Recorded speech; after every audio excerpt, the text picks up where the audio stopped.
Ang kwentong ito ay hango sa totoong buhay. Mula ito sa isa nating kabayan na itago na lang natin sa pangalang Eloy. Walang eksaktong taon, lugar ng Esperanza. Sa mundong ating ginagalawan ay palaging merong balanse. Kung merong aral sa kanan, meron ding aral sa kaliwa. At kung mabuti, meron ding kasamaan. Panganay na anak si Eloy dahil may kalayuan ang tahanan sa baryo, kung kaya't mas minabuti ng mga magulang na iluwal ang sanggol sa tahanan. Maaga pa lang, tinungo na ng ama ang isang manghihilot at kilalang albularyo. Ang pangalan nito ay Manang Lourdes. Ang siyang tumulong sa ina upang maisilang si Eloy. Pahirapan ang naging sitwasyon ng mailuwal si Eloy dahil hindi makaramdam ng hilab ang ina, kung kaya't inabot ng gabi bago lumabas ang sanggol. Ay nako, pambihira ang anak mo, Kadyo. Parang ayaw pang lumabas. Wika ni Aling Lourdes. Maraming salamat ho, Aling Lourdes ha. Ihahatid ko na ho kayo. Tugon ni Kadyo. Nako, hindi pa ako maaaring umuwi. Batid ko ang mga nilalang na nagbabantay. Lahat sila nag-aantay sa tahanan niya. Ha? Ano pong ibig niyong sabihin? Halika, ipapakita ko sa'yo. Matapos marinig ang sinabi ng matanda, kaagad na lumapit si Kadyo upang makita ang tinuturo nito. Rinig ni Kadyo ang mga letrang pabulong na sinasambit sa kanya. Ngunit hindi niya maintindihan, gayong bago lang ito sa pandinig. Ilang sandali pa, matapos masambit ng matanda ang mga kataga, inihipan niya ng 3 beses sa ulo si Kadyo. Dahil dito, ramdam niya ang biglang pangingilabot ng buong katawan. Nakikita mo ba yan? Kaagad namang tinignan ni Kadyo ang puno ng niyog kung saan nakaturo ang matanda. Biglang bumilis ang tibok ng puso at halos matumba dahil sa kilabot. Ano yan? Aswang ba yan, Manang Lourdes? Tanong ni Kadyo. Impakto ang tawag dyan. Isa lang yan sa mga nilalang na nakamasid dito sa tahanan. Kaya mas mainam kung hindi na muna ako uuwi. Batid kong may espesyal sa iyong anak. Kaya sila narito. Pagpapaliwanag ni Aling Lourdes. Dahil sa mga nasilayan kung kaya't pumayag si Kadyo sa nais nito. Hindi nagtagal ay muling bumalik sa loob ang dalawa upang tignan ang kalagayan ng mag-ina. Pagsapit ng hating gabi, normal naman ang lahat. Ngunit habang mahimbing na natutulog si Kadyo, bigla itong nagulat matapos marinig ang pagsigaw ng asawa. Manang Lourdes, ano pong nangyayari? Bakit pinipilit ng anak ko na iikot yung ulo niya patalikod? Manang, anong gagawin ko? Wika ni Maning. Dali-daling bumangon si Kadyo.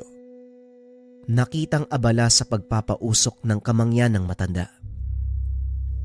Kadyo, maiwan ka muna dito sa mag-ina mo. Lalabas lang ako sandali.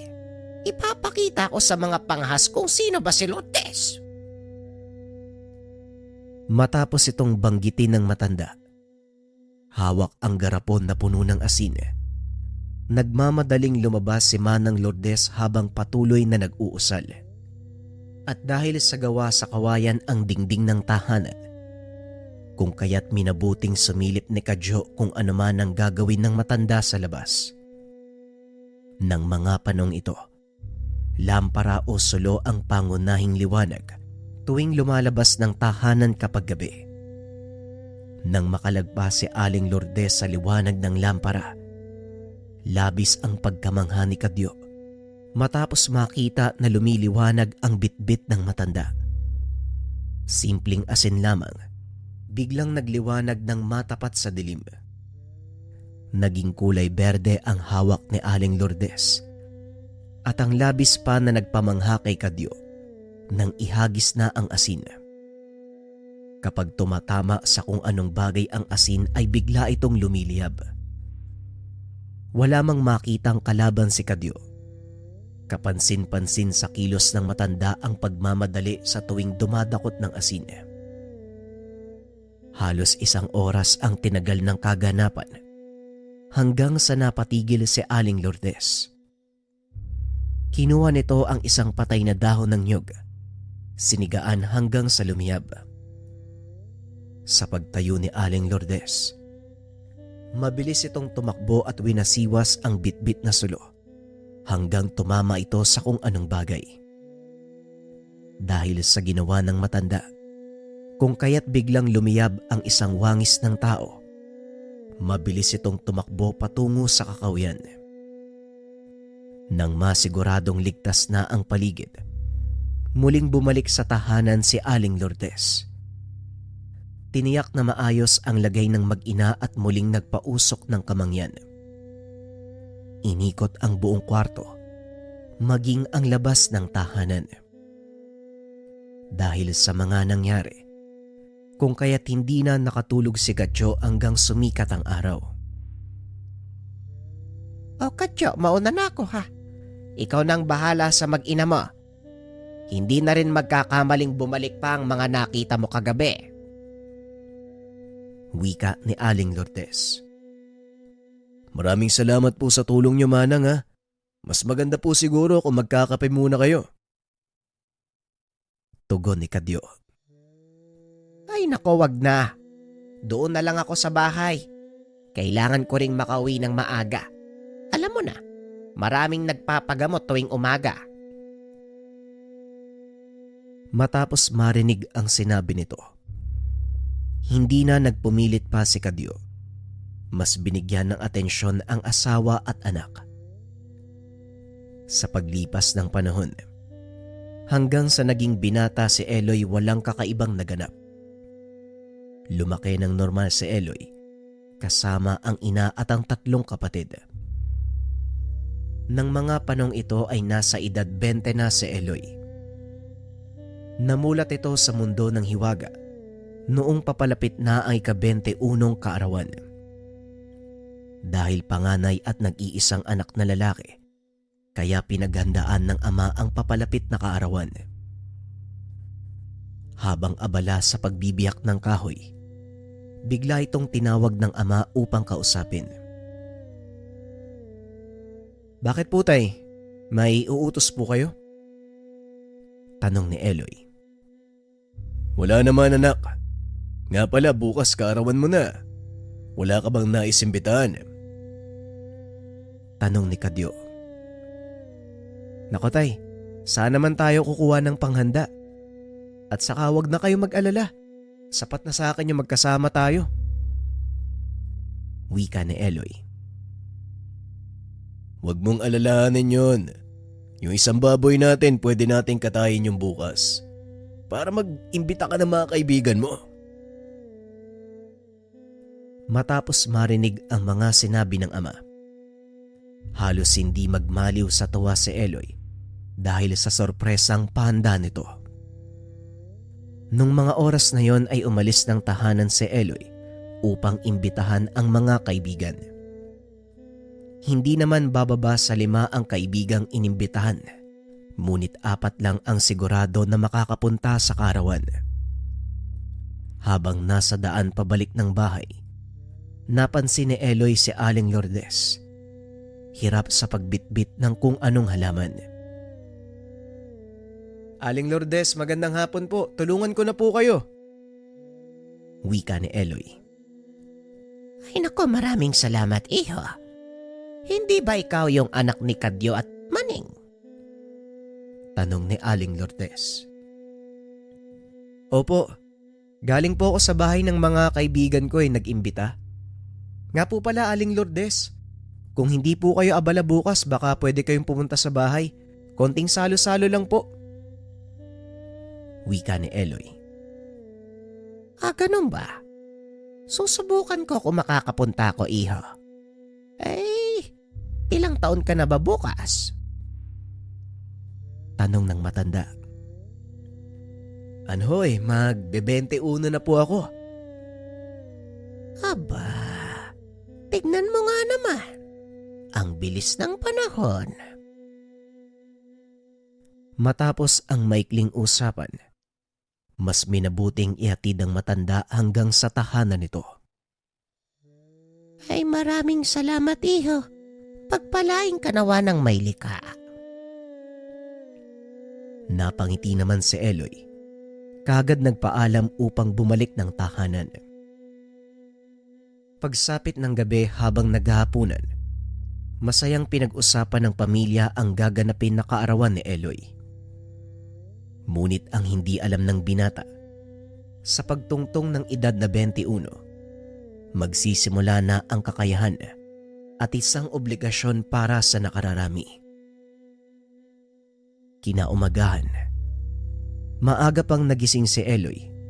Mas minabuting magtimpla ng kape habang pinagmamasdan ang mamog na palayan. At sa hindi kalayuan, kapansin-pansin si Aling Lourdes na papalapit sa tahanan. Kitang-kita ng mga mata ni Eloy kung papaanong lakaran ni Aling Lourdes ang mga palay. Animoy matitibay ang mga palay, gayong hindi ito natutumba sa tuwing lalakaran ng matanda. Nang mapansin ito na nakatitig si Eloy, napangiti ito habang patuloy sa paglapit. Dahil sa pinapakitang kakayahan ni Aling Lourdes, mabilis itong nakarating sa tahanan. Maligayang kaarawan, iho. Nandyan ba ang tatay mo? Tanong ni Aling Lourdes. Oho. Nasa loob po. Uy, Manang Lourdes, napabisita ho kayo. Maaari ba kitang makausap ng tayo lang? Matapos marinig ang sinabi ng matanda, kaagad pumasok si Eloy bitbit ang kape. Labis naman ang pagtataka ng binata. Iniisip kung ano ang naging usapan ng dalawa. Makalipas ang ilang minuto, habang abala sa paghuhugas ng kawa si Eloy, bahagya itong natigilan matapos marinig ang boses ng ama. Eloy, halika nga muna sandali dito. Ano ho yan, tay? Bakit po? Samahan mo muna si Manang Lourdes sa bahay niya. Ayoko na ng maraming tanong ha. Basta sumunod ka na lang. Dahil sa narinig, kung kaya't walang nagawa ang binata, walang pag-aalinlangan na sinunod ang utos ng ama. Habang nasa daan, pansin ni Eloy na palinga-linga ang matanda. Aling Lourdes, ayos lang po ba kayo? Tanong ni Eloy. Sa bahay ko na sasabihin sa'yo mga dapat mong gawin. Sa ngayon, bilisan natin ang paglalakad. Habang hindi pa ganong karami ang taong dumadaan. Tugon ng matanda. Wala namang naramdamang kakaiba si Eloy, kung kaya't hindi ito nag-isip ng kung ano-ano tungkol sa matanda. Makalipas ang ilang minutong paglalakad, nakarating si Eloy sa tahanan ng matanda. Pumasok ka. Antayin mo ko dyan sa upuan. May kukunin lang ako sa likod ng bahay. Tumango naman si Eloy bilang pagsang-ayon dito. Kilala si Aling Lourdes bilang manggagamot sa kanilang lugar. Ngunit hindi pa nito pinahintulutan ang kung sino man na pumasok sa kanyang tahanan. Tanging sa munting kubo niya pinapapunta ang mga taong nagpapakonsulta. Kung kaya't labis ang pagkamangha ni Eloy Matapos makita ang iilang garapon at mga halamang gamot na nakasabit sa tahanan. Ngunit ang labis na nagpamangha kay Eloy nang makita ang isang dahon na kasing laki ng malunggay. Wala masyadong hangin ang nakakapasok sa loob, gayong nakasara ang pintuan at bintana ng bahay. Paikot-ikot ang dahon sa loob ng bahay. Animoy isang insekto, pabalik-balik kong lumipad. Lilipad papunta sa kusina, babalik sa silid ng matanda at muling babalik sa sala. Napag-alaman ni Eloy na isa itong uri ng dahon matapos tumigil kakalipad ang bagay at dumampi sa kanyang palad. Iho, mukhang hindi ko na kailangan pang ibigay ang mutya sa'yo. Parang ikaw na mismo ang pinili ng mutya ng malunggay. Wika ni Aling Lourdes. Ano pong ibig yung sabihin? Itong dahon? Hindi nga ako nagkamali sa'yo. Mula nang ipinanganak ka, naramdaman ko na ang bugso ng enerhiya sa iyong katawan. Ayon kay Aling Lourdes, kaya wala siyang pinapapasok sa kanyang tahanan. Matagal nang lumilipad ang mutya ng malunggay paikot-ikot sa bahay. Ibinigay ito ng gabay, isang napakalaking aso na may malaking sungay. Hindi sumailalim sa kapangyarihan ni Aling Lourdes ang bagay. Dahil sa pagmamatigas ng mutya, kung kaya't hinayaan niya itong lumipad sa loob ng tahanan ng maraming taon. Hindi ordinaryong aso ang gabay ni Aling Lourdes. Nahahanay ang uri nito sa mga maharlikang nilalang. Batid kong ikaw ang inaantay ng tangan. Kaya ngayong 21 ka na. Ito na siguro ang regalo ko sa iyo. Wika ng matanda. Salamat ho. Salamat ho, pero... Huwag kang mag-alala, Eloy. May rason ang lahat ng bagay. Marahil maguguluhan ka sa ngayon. Pero darating ang araw, malalaman mo rin ang dahilan. Dahil sa mga sinabi ni Aling Lourdes, panandaliang napatahimik si Eloy, gayong masyadong mabilis ang mga kaganapan. Ito lang naman ang sadya ko. Maaari ka nang umuwi kung gusto mo, ha? Kung meron kang mga katanungan, maaari kang bumalik dito sa bahay. Kahit anong oras pwede. Muling wika ng matanda. Sige ho, Aling Lourdes. Maraming salamat ho . Tuloy na ho ako. Matapos magsalita ni Eloy, tanging pagngiti ang naging sagot ng matanda. Habang nasa daan, tulalang naglalakad si Eloy habang iniisip ang mga nangyari. Psst! Pre, hoy!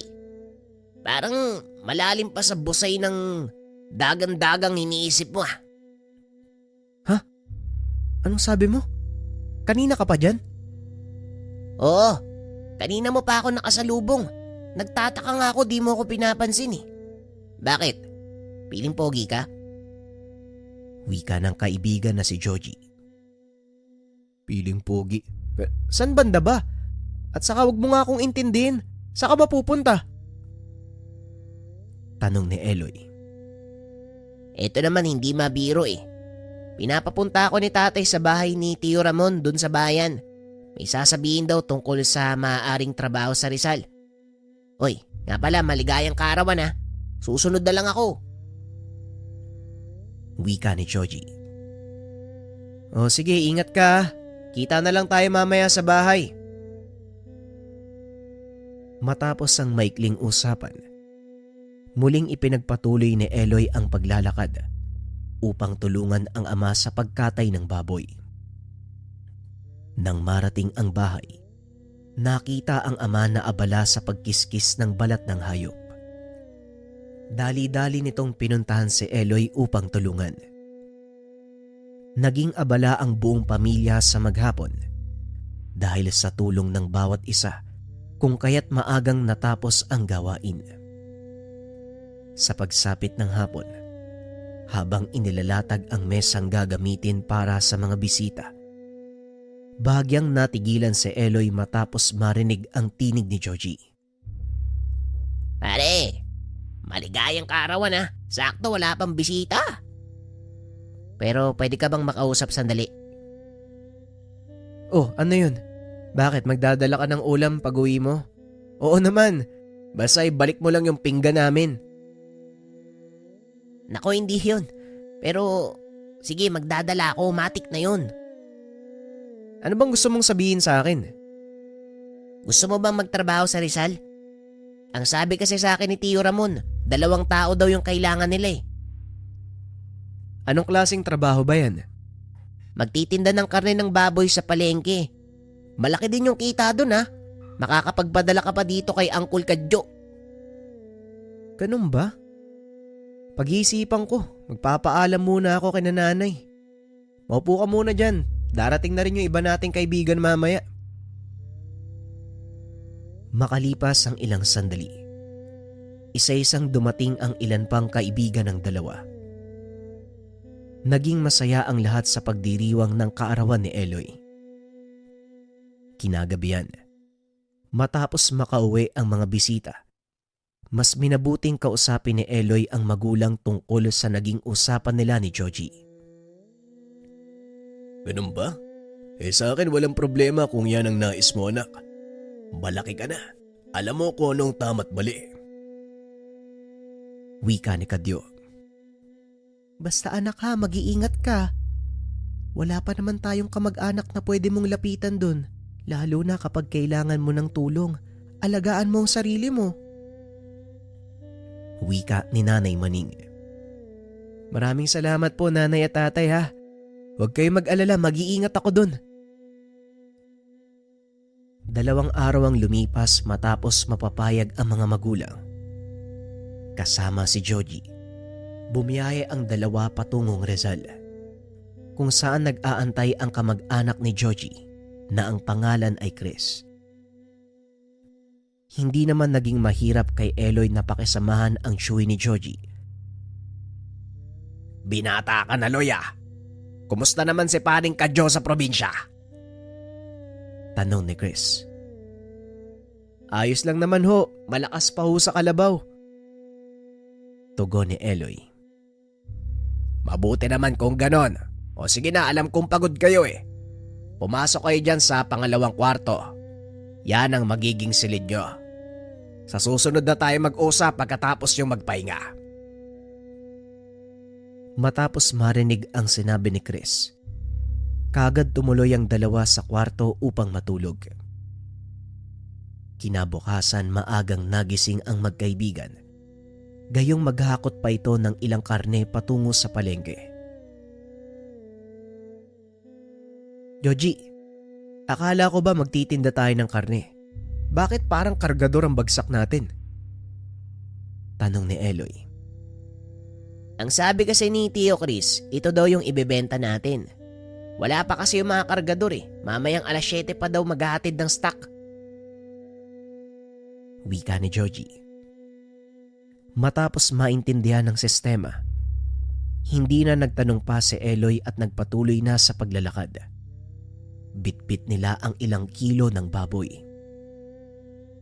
Nang makarating sa palengke, bumungad naman si Chris na abala sa paglilinis ng pwesto. O, nandyan na pala kayo. Dito nyo ilapag. Joji, di ba alam mo na ako nung sistema dito? Ikaw nang bahala kay Eloy ah. May pupuntahan pa ako sa kabilang barangay eh. Kukuha lang kami ng mga baboy na gagamitin sa susunod na araw. Andyan din yung termos sa baba. Magtimpla na lang kayo ng kape bago magsimula sa paghiwa. Naging abala sa maghapon ang magkaibigan. Maswerte namang maaga pa lamang. Magsasara na ang tindahan dahil ubos na ang paninda. Nang makabalik sa tahanan, sakto namang kakauwi lang ni Chris. Bitbit ang 2 buhay na baboy. O maaga pa, sinong naiwan dun sa pwesto? Tanong ni Chris. Nako tiyo, wala na kaming dapat bantayan doon. Naubos na. Tugon ni Georgie. Paano wala? Huwag niyo sabihin pinamigay niyo yung karne. Tanong ni Chris. Bakit naman namin gagawin yun? Naubos yung paninda, tiyo. Ito nga pala yung kinita namin sa magapon. Sakto yan ha. Walang labis, walang kulang. Tugon ni Georgie. Aba, ngayon lang nangyari to ah. Mukhang swerte kayong dalawa. Kung ganito lagi, ay dadagdagan ko ang ipapasahod sa inyo. Wika ni Chris. Napangiti naman ang magkaibigan. Pagsapit ng dilim, pagkatapos magapunan, mas minabuting tumambay ni Eloy sa labas ng tahanan upang magpahangin. Uy Loy, diyan ka lang ba?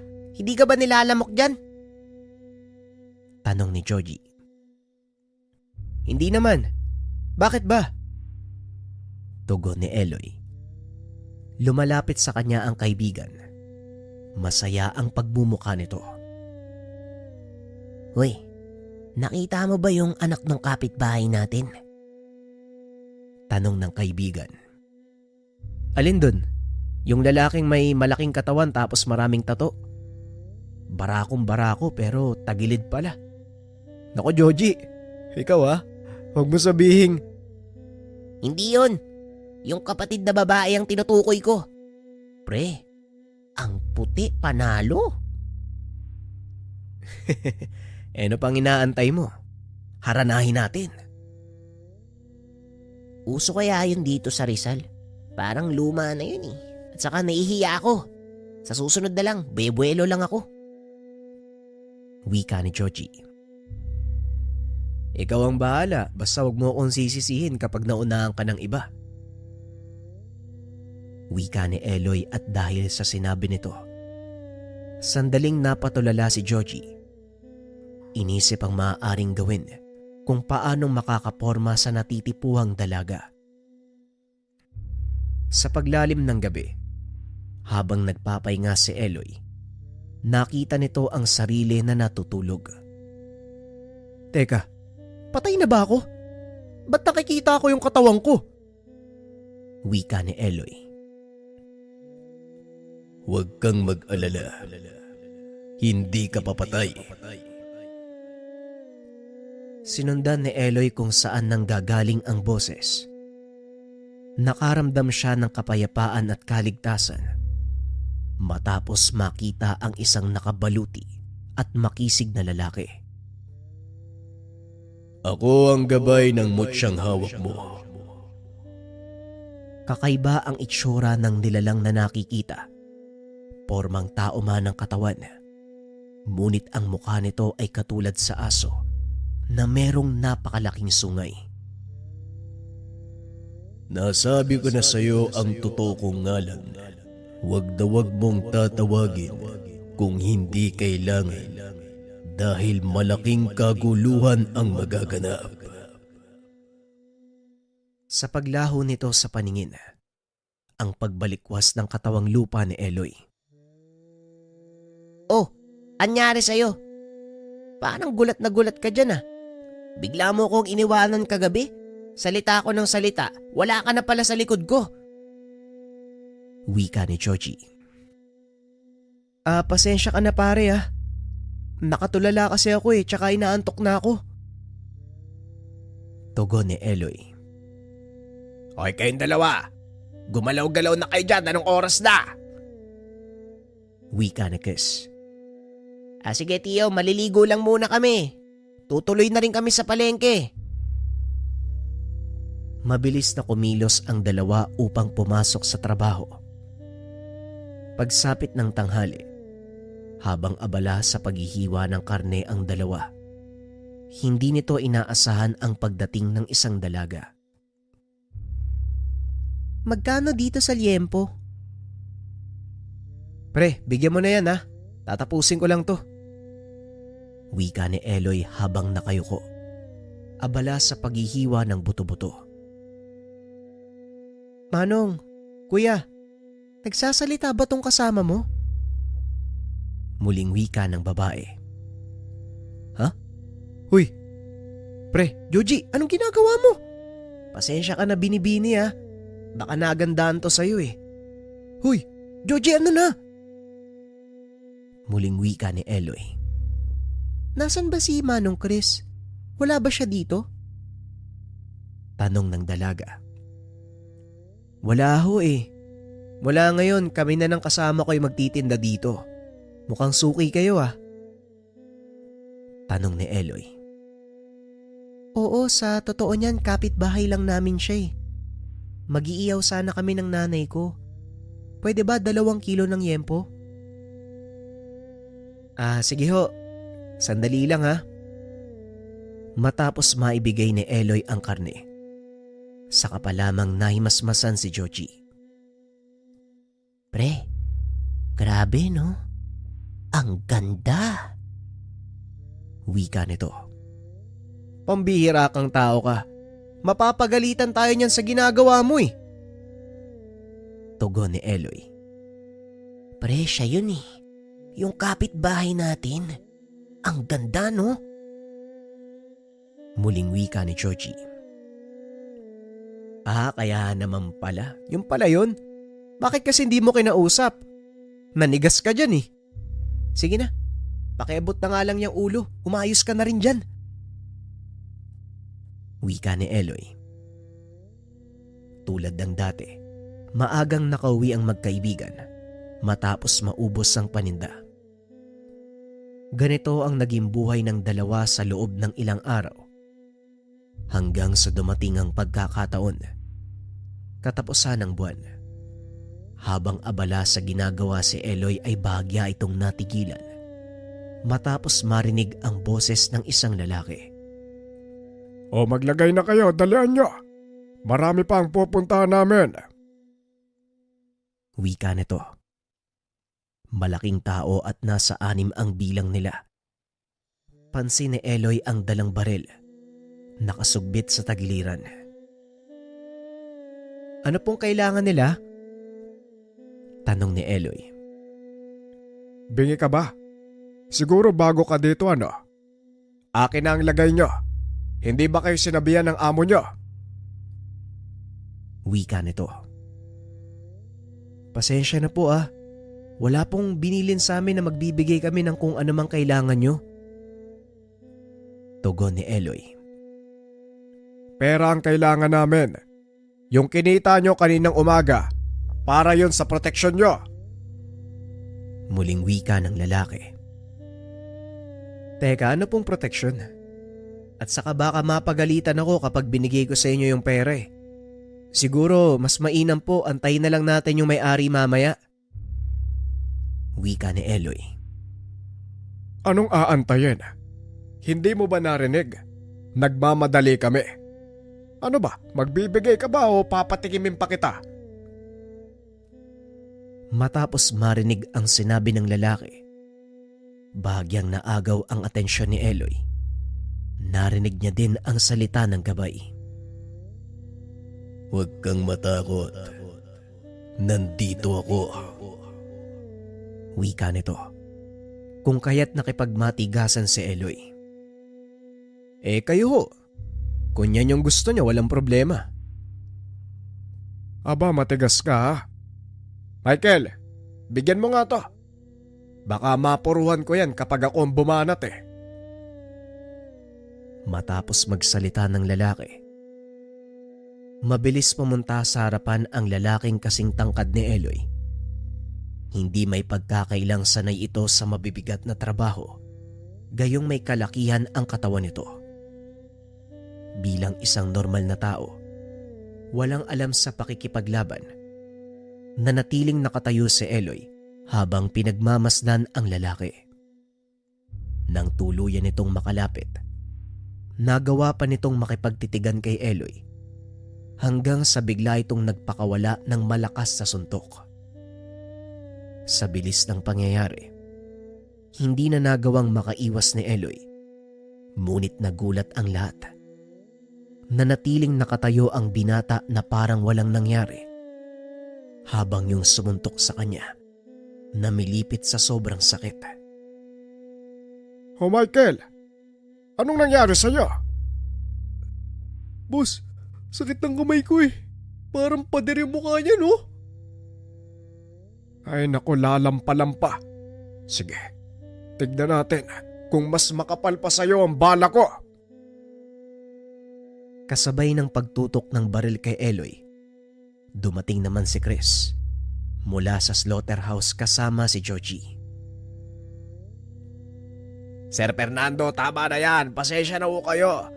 Hindi ko po napagsabihan ng mga bata tungkol sa bigayan natin tuwing katapusan ng buwan. Wika ni Chris. Pagsabihan mo tong bata mo ha.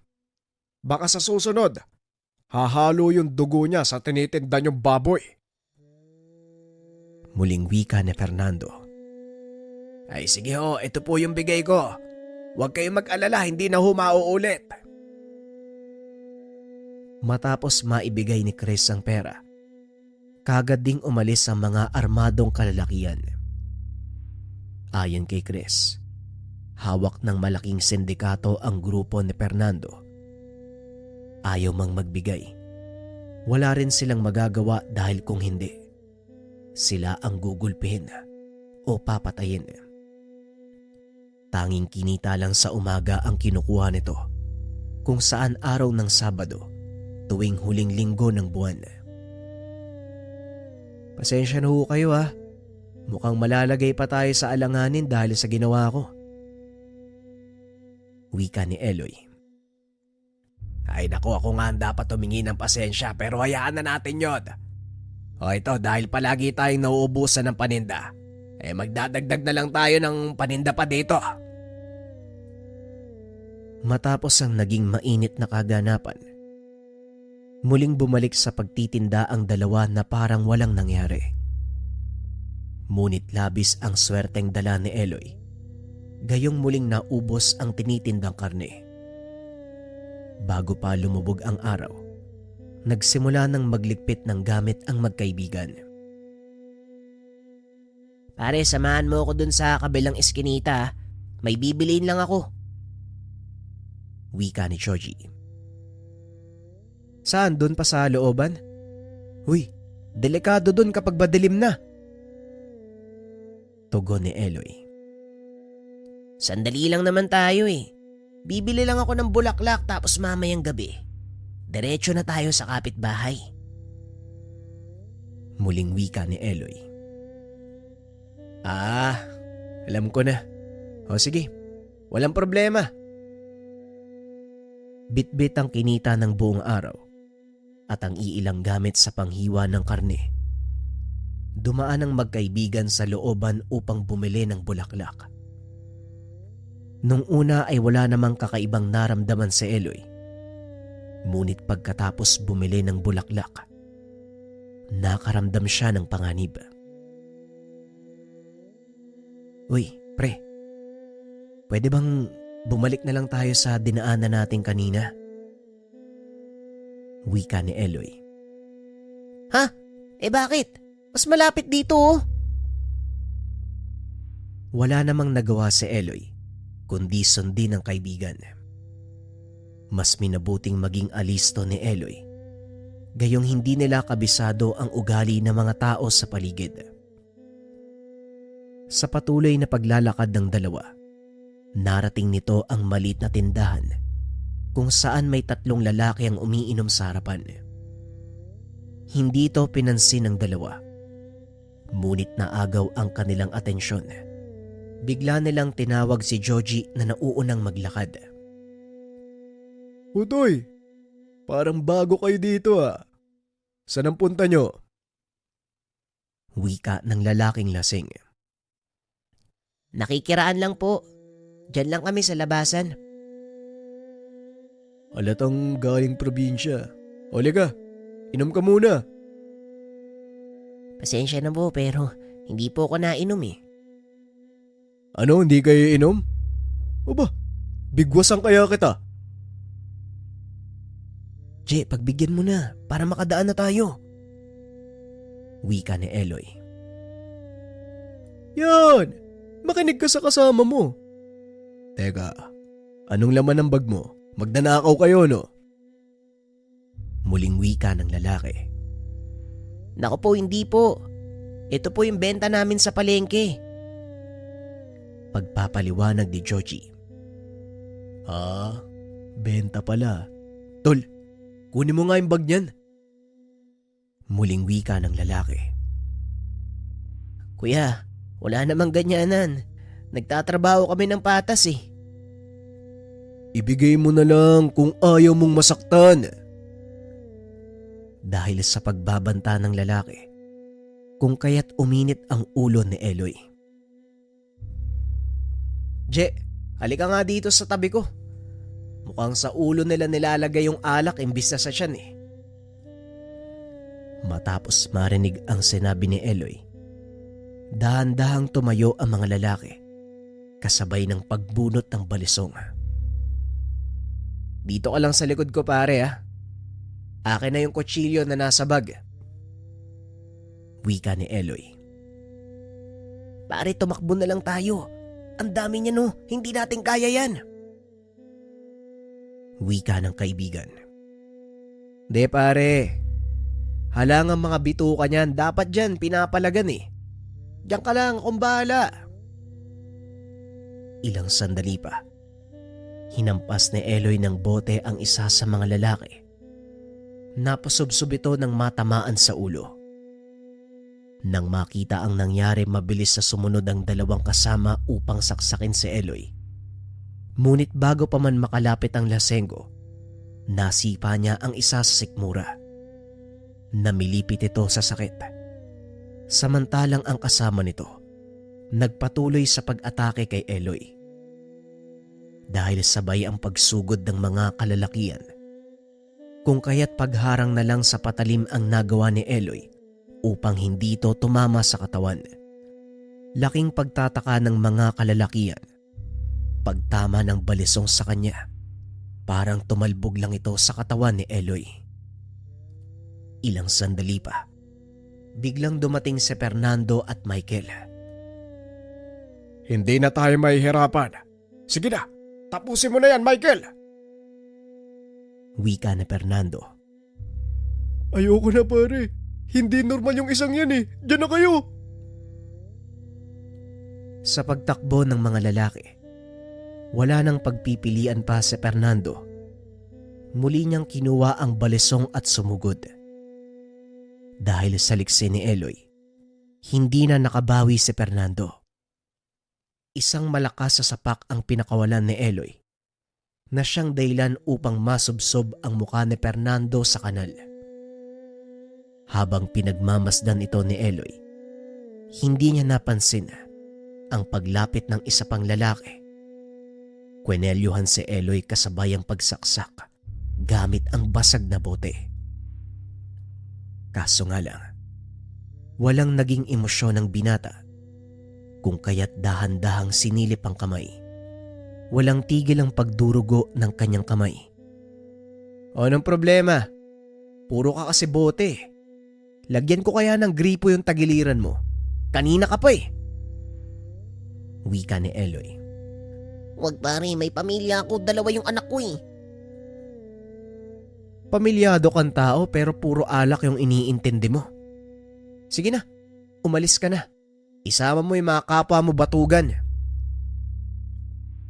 Matapos marinig ang sinabi ni Eloy, mabilis na binuhat ng lalaki ang kaibigan upang lisanin ang lugar.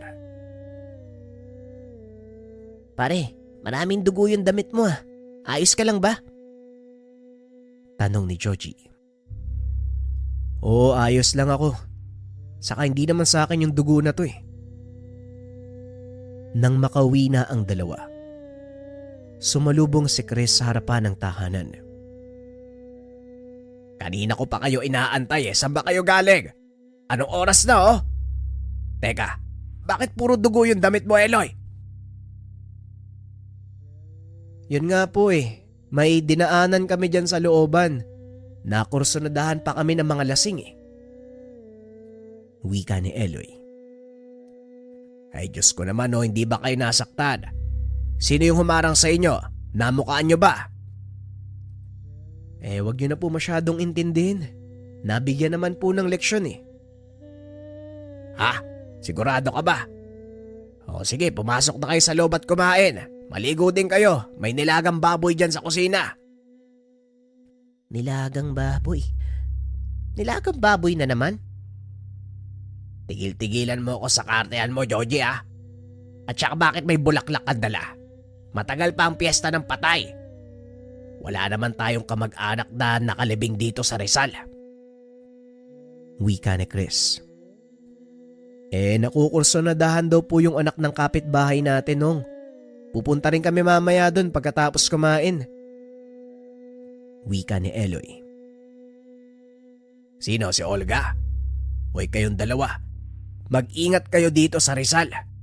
At saka, wag na nga kayong dumaan sa looban. Di baling malayo basta ligtas kayo makakauwi. Wika ni Chris. Tumango naman ang dalawa bilang pagsang-ayon. Habang kumakain, napag-usapan ng magkaibigan kung ano ang magiging hakbang bago pumunta sa kapitbahay. Di ano pa bang dapat gawin? Kumatok muna sa pintuan. Tapos hanapin natin yung sino nga ba yun? Wika ni Eloy. Si Olga, pare. Halika na kasi, ang bagal mong kumain eh. Tugon ni Chochi. Ayos ah.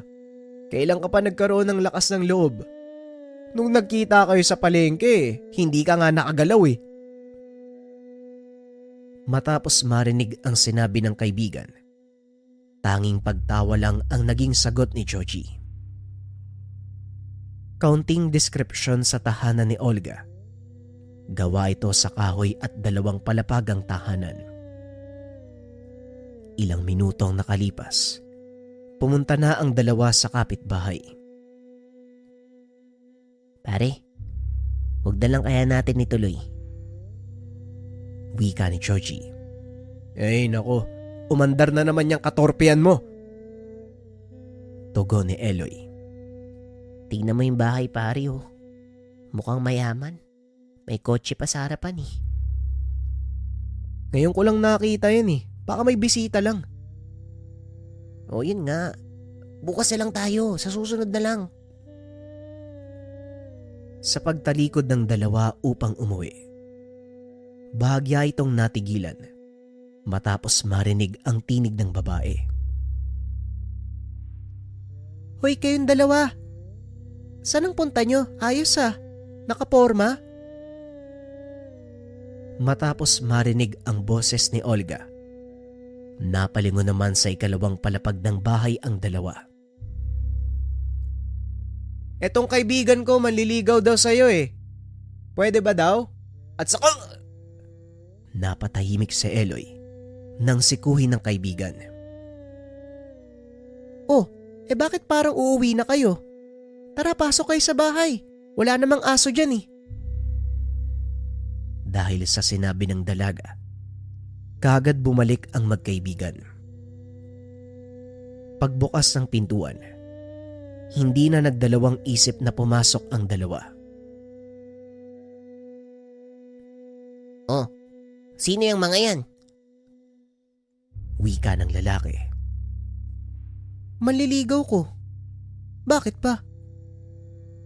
Tugon ni Olga. Ano to, koleksyon? Pasalamat ka nga, Olga, nililigawan kita eh. Sino ba kayo mga kutong lupa? Wika ng lalaki. Boss, magdahan-dahan ka naman sa pananalita mo. Hindi porket maayos yung damit nyo, may karapatan na kayo na manlait ng kapwa nyo. Tugon ni Eloy. Oo nga, Patrick. Pwede ba umuwi ka na? Kanina ka pa nandito eh. Dahil sa sinabi ng dalaga, padabog na umalis ang lalaki. Olga, sino yun? Tanong ni Chochi. Wala yun, manliligaw ko. Nakakairita nga eh, kanina pa yun dito sa bahay. Kung hindi kayo dumating, baka hindi pa umuwi yun eh. Kayo ba, manliligaw din kayong dalawa? Tanong ni Olga. Ako wala akong plano, sumama lang ako eh. Eto lang si Joji. Oy, pre, dun muna ako sa labas ah. Antayin kita doon para makapag-usap kayo ng maayos. Wika ni Eloy. Tumangulang naman ang kaibigan. Makalipas ang ilang sandali, nakayukong lumabas ng bahay si Georgie. Oh, pre, ba't ganyan yung mukha mo? Pinalayas ka rin, no? Wika ni Eloy. Hindi pre, tinapat niya ako eh. Hindi daw ako tipo. Tugon ng kaibigan. Kaya pala. Baka may natitipuan ng iba. Ba't pa tayo pinapasok? Tanong ni Eloy. Akala niya daw kasi ikaw yung manliligaw. Pero ayos lang naman sa akin. Nakita mo yung babaeng suki natin tuwing Biyernes? Parang yun na lang yung gusto ko. Yun yung liligawan ko. Wika ng kaibigan. Ay nako, pambihira. Hindi ko naman tipo yung Olga na yan eh. Halatang mataray. Tara, uwi na tayo, magpahinga na lang tayo. Pagsapit ng umaga, pagbangon pa lamang, ramdam na ni Eloy ang kakaibang init na nararamdaman.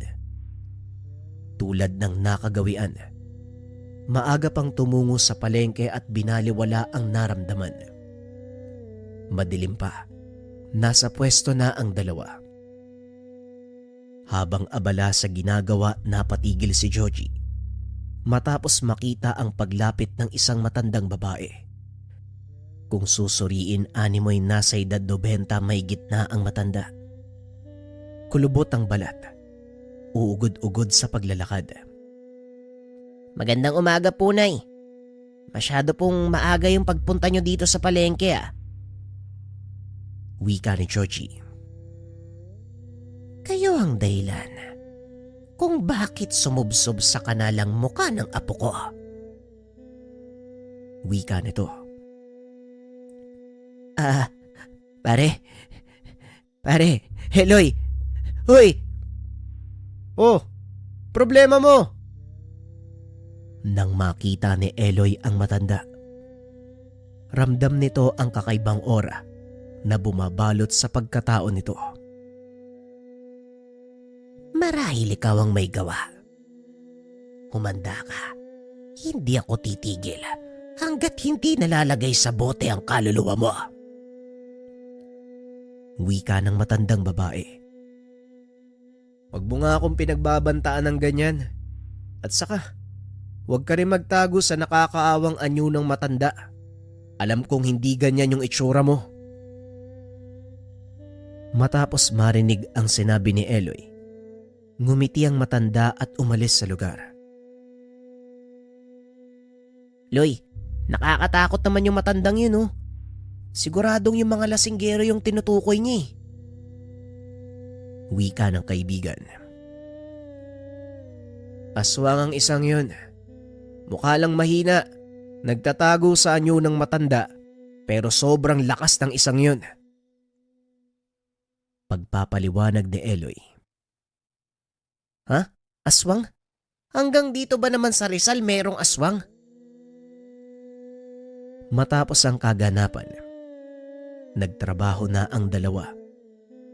Nawala na rin ang kakaibang nararamdaman, kung kaya't alam ni Eloy sa kanyang sarili, ang matandang yon ang dahilan kung bakit nagbibigay ng babala ang katawan. Sa pagsapit ng tanghali, habang nag-aantay ng mga customer, kita naman si Olga na papalapit sa kanilang pwesto. Eto na pala yung order nyo kay Ninong. Wika ni Eloy kay Olga. Salamat ah. Magkano nga pala to? Wala kasing sinabi si Manong Chris eh. Wag na. Sabi ni Ninong bayad na daw yan eh. Habang abala sa pagbalik ng pera sa pitaka ang dalaga, napansin ni Eloy ang pamilyar na muka. Masama itong nakatitig sa dalaga. Ilang sandali pa naglabas ito ng baril, kung kaya't mabilis na kumilos si Eloy upang iharang ang katawan sa dalaga. Umalingaw-ngaw ang putok ng baril sa buong lugar. dahil sa ginawa ng manliligaw ni Olga. Wala mang maramdamang kirot. Mas minabuting magpatumba ni Eloy upang hindi maginala ang lahat ng makakakita. Matapos maubos ang bala ng baril, kaagad na tumakbo si Patrick upang takasan ang ginawang kasalanan. Ngunit sa tulong ng taong bayan at iilang pulis na nagroronda sa lugar, kaagad siyang nahuli.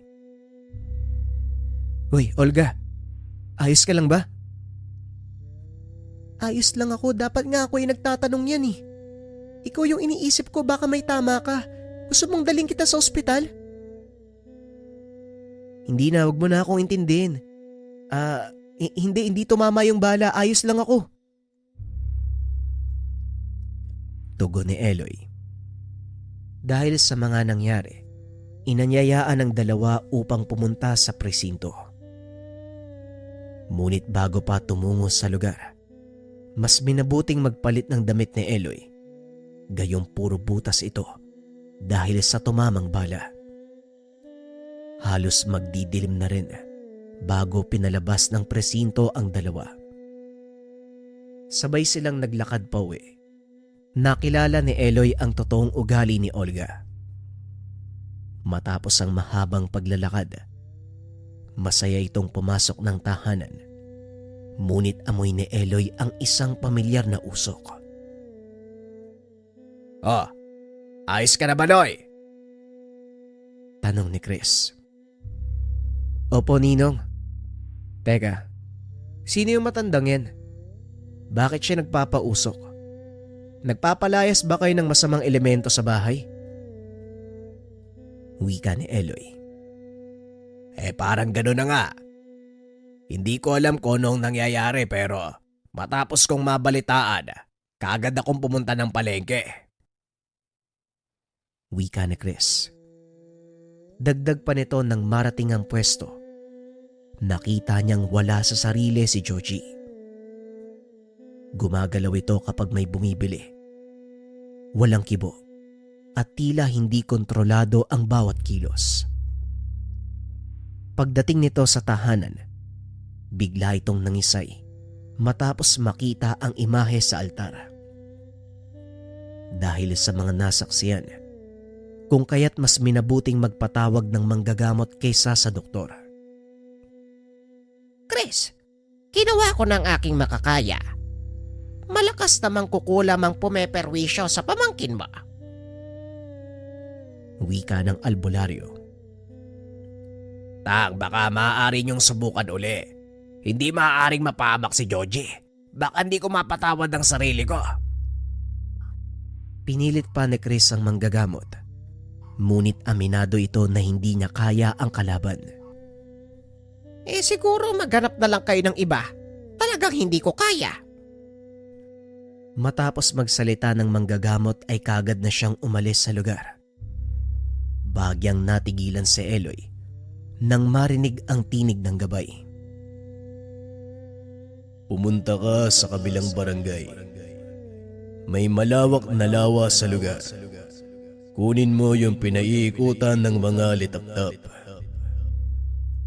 Matapos marinig ang sinabi ng gabay ay mabilis na kumilos si Eloy upang mailigtas ang kaibigan. "Manong, may kukunin lang ako ha. Makakatulong yung kay Georgie." Wika ni Eloy. Oo, sige, ikaw nang bahala. Kahit anong paraan gawin natin, mailigtas lang yung kaibigan mo. Hindi na nagsayang ng oras si Eloy. Kaagad na sinunod ang sinabi ng gabay. Mataas sa bundok ang tinahak. Marating lang ang nasabing lawa. Ang lawak pala nito. Saan ko naman makikita yung sinasabi mo? Bahala na nga. Sa patuloy na paglalakad ni Eloy, napansin niya ang isang tangkay. Pinaiikutan ng mga alitaptap. Masyado nang malayo at malalim ang pwesto nito. Walang pag-aalinlangan na lumangoy ang binata upang makuha ito. Eto na kaya yun? Teka, parang normal na tangkay lang to ah. Yan ang pinapakuha ko. Ilaga mo, ipainom sa iyong kaibigan. Bilisan mo, bago pa mahuli ang lahat. Kagad tumakbo pauwi ng tahanan si Eloy. May kalayuan man, ngunit hindi siya nakakaramdam ng pagod. Ilang minuto ang nakalipas. Nang marating ang bahay, napatigil sa pagtakbo si Eloy matapos makita ang isang nilalang na nasa bubong na tila naghahanap ng butas. Ilang sandali pa umalingasaw ang napakabahong aroma na parabang nanggagaling sa nilalang. O ikaw, anong ginagawa mo dyan? Wika ni Eloy. Dahil sa ginawang pagsigaw, napatigil sa ginagawa ang nilalang at humarap sa kanya. Kitang-kita ang pulang mga mata. Mahaba ang pangil. Patuloy lang sa pagtulo ang laway ng nilalang. Eloy, ano ba yan? Bakit ka sumisigaw dyan? Bumukas ang pintuan. Mabilis na tumakbo si Eloy papunta kay Chris upang magtago. Ano bang nangyayari sa'yo? Hinahabol ka ba ng multo? Hindi lang basta multo. May aswang sa taas ng bubong natin. Kagad niyang ipinakita ang bitbit na tangkay. Binigyan ng direksyon si Chris kung paano ito gagamitin. Ako nang bahala sa labas. Kailangan ko lang ng itak. Kagad lumabas ng bahay si Eloy upang harapin ang nilalang. Kitang-kita ni Eloy na nakatitig pa rin ito sa kanya. Kahit hindi ka na magsalita, alam kong ikaw ang may gawa nun sa kaibigan ko. Malas ng kaibigan mo.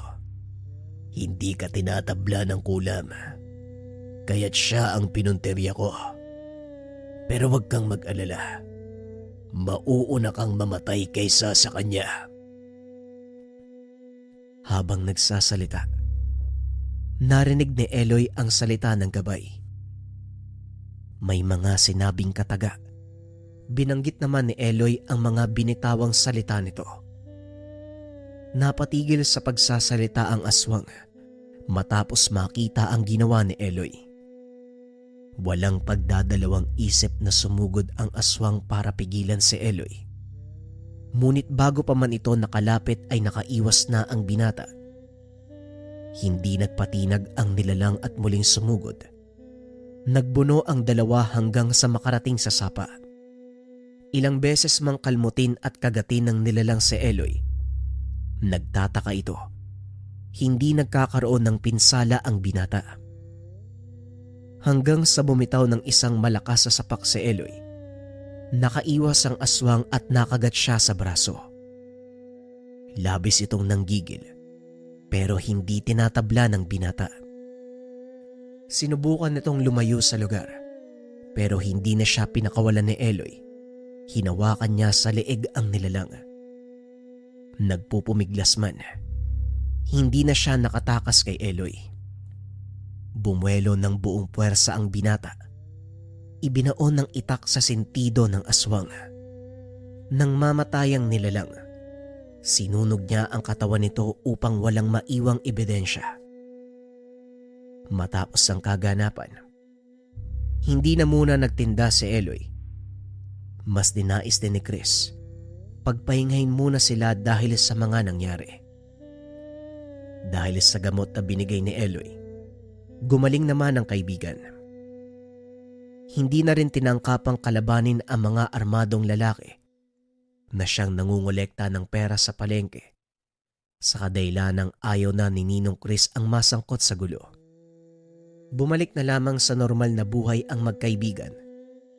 Umuwi na ng tahanan si Chris kasama ang kanyang kasintahan na si Olga. Samantalang si Georgie naman, patuloy pa rin naghahanap ng kanyang kasintahan. Iba't ibang babae ang natitipuhan, ngunit walang nagkakagusto sa kanya. Patuloy na lamang na nagdarasal na darating ang panahon, makakakita rin ng kasintahan. Maraming salamat sa pakikinig ng ating kwento. Abangan pa ang mga susunod na kwento dito sa ating channel. Paalam.